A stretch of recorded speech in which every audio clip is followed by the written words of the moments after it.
You're watching 6 p.m. Prime. I'm Akshita, Nandagopal. Let's get you details now of the images that have come in of actor Saif Ali Khan finally being discharged and returning home after being stabbed in his residence. It's been 5 days since that incident at his Bandra residence, and the actor walked out of Lilavati Hospital. A smiling Saif in a black Porsche greeted and waved to fans while en route to his residence. Once he reached his home, he also stepped out, greeted all his well-wishers present, and you could see also clearly that he had quite a few bandages. But Saif appearing fit and fine overall, walking on his own without any help. There were only bandages seen on his wrist and on the areas behind his neck and ear.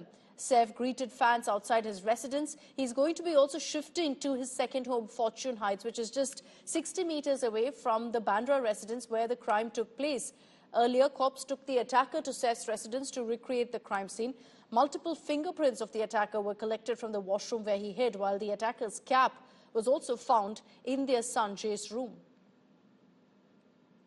Let's bring in Anita Brito, who's joining us live from outside Saif's residence. Anita, for fans of Saif Ali Khan, they'll be relieved to see these images. The actor seems to be doing just fine. He's, of course, got a few bandages post-surgery, but walking on his own, waving to the fans, sending out a message that he's doing well. Yes, him walking with a smile on his face indicates that he is doing really, really well. And that's a big relief, I think, for all the fans. I must tell you, since last 5 days, I've been right outside his residence, and I have seen a lot of concerned fans who were here asking about his health. And I'm sure now, after seeing these visuals today of him walking back to his house where the incident took place, have brought them, some peace and some happiness seeing the actor in such good health. I'm sure he's putting on a, good, strong face for the cameras because it is a big incident. He's been hurt not at one place, but 6 times he had been stabbed, and the spine injury was the crucial one. That was the most dangerous one, and he has overcome that very strongly, and that is a proof when he walks right inside his apartment today. However, even though we have seen Saif walking with a smile, the doctors have advised him complete bed rest.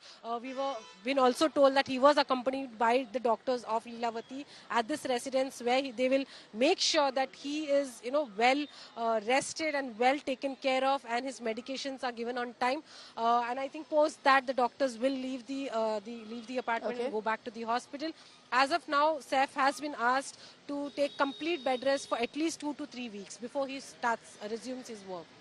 All right, Anita, thanks for getting us all of those details. First images there of Saif Ali Khan returning back to his residence, the same residence where the attack took place, but we're hearing that he will be shifting to his other home, which is just meters away from where he is right now. Moving on, the Income Tax Department conducted searches in multiple locations linked to prominent filmmaker Dil Raju in Hyderabad on charges of alleged tax evasion. Sources revealed that raids were conducted across 8 locations, including the homes of the Tollywood filmmaker's family members. Raids were also importantly conducted on Pushpa 2 producers Naveen Yarnani, Ravi Shankar and the offices of Maitri movie makers. The raids were taken up as the department suspects alleged tax evasion. We don't just know if this is linked to Pushpa 2 or from previous ventures, previous films that the makers had produced. Multiple premises were covered in these raids. Important to highlight here that these raids come just a month after Allu Arjun's dramatic arrest and release over the Hyderabad theatre stampede. These raids are ongoing at residence of Dil Raju, his relatives, his offices, and also Maitri production offices is also being set. Now here Maitri production owner or CEO Naveen and Ravi Shankar, their houses are also being raided by the IT officials. We are right now at one residence of Dil Raju here in Jubilee Hills of Hyderabad, where this particular villa is situated at Jubilee Hills, where the income tax officials are on raiding. and the raid is ongoing since morning 5 a.m. when the officials had come out. 55 teams have come out, and more than 8 locations are being raided. Now, these raids are said to be pertaining to the recent production of Dil Raju. 2 movies were released produced by Dil Raju, which is one was Game Changer, which has underperformed from the according to the box office, and also the other movie Sankranti Ki Vastunam, which had a significant revenue to the film industry, is what being said.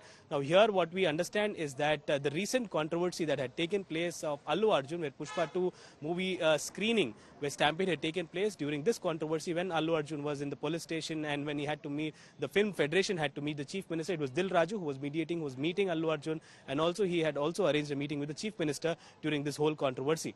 Now these raids are ongoing regarding these particular movies that had been produced, is what being said, but further details regarding this IT income tax raids is to be revealed after the raids conclude. With camera person Damodar, Abdul Bashir, Hyderabad. Donald Trump is officially the 47th American president, and first in business, he's expected to sign 200 executive orders. 8 years back, when he came to power for the first time, he signed 220 executive orders in those 4 years. An executive order is essentially an official directive issued by the president to run the federal government. And while it carries the force of the law, it doesn't require any approval from Congress, which is why these executive orders is a big deal. Let's take a look at what are the executive orders that President Trump will be putting forth.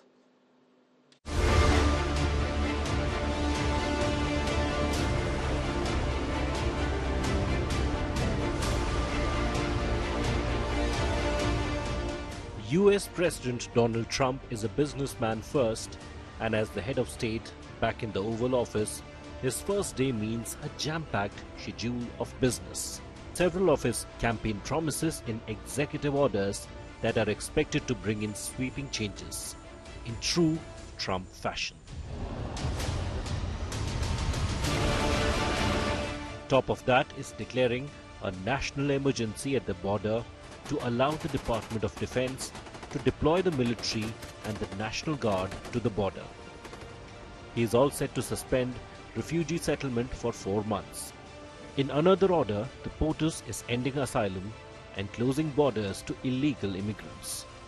This leads to his other priority executive order of Remain in Mexico policy. I will declare a national emergency at our southern border. All illegal entry will immediately be halted, and we will begin the process of returning millions and millions of criminal aliens back to the places from which they came.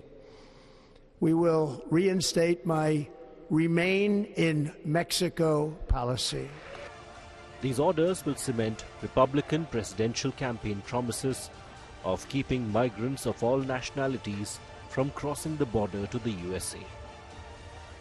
President Trump will issue executive orders slashing diversity, equity, and inclusion programs and proclaiming that the US federal government will only recognize 2 sexes, male and female only. He is also creating the Department of Government Efficiency, or DOGE, which his close aide, the tech giant Elon Musk, is to look after. The new president in the Oval Office is overturning his predecessor's recent action to ban offshore drilling on the Atlantic and Pacific coasts by an executive order. The inflation crisis was caused by massive overspending and escalating energy prices, and that is why today I will also declare a national energy emergency. We will drill, baby, drill. And he declared overhaul of trade system, establishing external revenue service. I will immediately begin the overhaul of our trade system to protect American workers and families. Instead of taxing our citizens to enrich other countries, we will tariff and tax foreign countries to enrich our citizens. Lastly, the Trump administration also intends to target drug cartels and what it called migrant gangs. They intend to designate them as foreign terrorist organizations, making it illegal for anyone to provide aid or collaborate with these groups. President Trump wants America to be great again, and so he promises to ensure that American interests come first in Panama, and close to home, the Gulf of Mexico will be Gulf of America. A short time from now, we are going to be changing the name of the Gulf of Mexico to the Gulf of America. The United States, I mean, think of this, spent more money than ever spent on a project before and lost 38,000 lives in the building of the Panama Canal. We have been treated very badly from this foolish gift that should have never been made.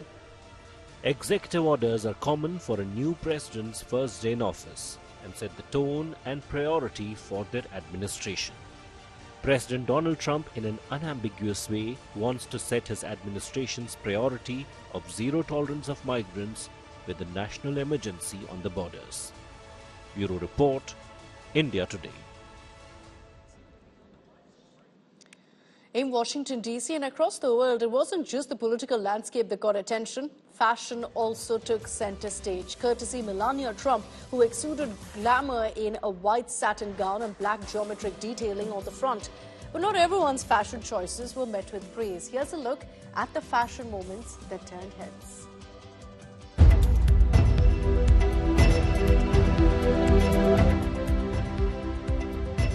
A hat that covered half her face to a full face reveal. First Lady of the United States, Melania Trump, was a study in contrast at her husband's inauguration day. If she created a buffer zone for a kiss with Trump during his swearing-in ceremony, she cozied up for a dance at the inauguration ball. Dressed in a strapless off-white silk crepe dress with 2 bands of black silk, she borrowed a diamond brooch that was created by Harry Winston in 1955 and wore it as a choker. For the dress, Melania relied on her stylist, French-born Hervé Pierre, who is also an American citizen.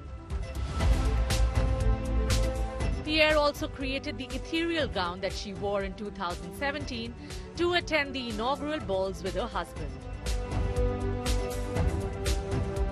It's her hat, however, that's having a moment of its own. The unmissable navy and white hat by Eric Javits has inspired memes and attained cult virality. From being compared to Hamburglar to American gangster Al Capone and Gestapo. The hat even earned praise from her husband and the President of the United States. Then we went out to the helicopter, though, just prior to this and said goodbye. And it's a custom, and the wind is blowing like crazy. And with the hat that she's wearing, she almost blew away. We almost lost off her. She was being elevated off the ground. She almost blew away. No. So we all appreciate it because she's been a great First Lady. A beautiful and a great First Lady. And they love our First Lady. If floaters were setting fashion trends, Slotus Usha Vance wasn't far behind. She chose a blue strapless gown as she arrived with Trump's second-in-command to the Commander-in-Chief ball, drawing comparisons with Frozen's Elsa. The other stunner of the night was Ivanka Trump, who wore a white strapless gown by Givenchy. The ensemble is an exact replica of Audrey Hepburn's iconic floral gown from her movie Sabrina and is considered one of cinema's most unforgettable costumes. From formal to glamorous, the fashion forecast for Trump 2.0 looks very, very positive. Bureau Report, India Today.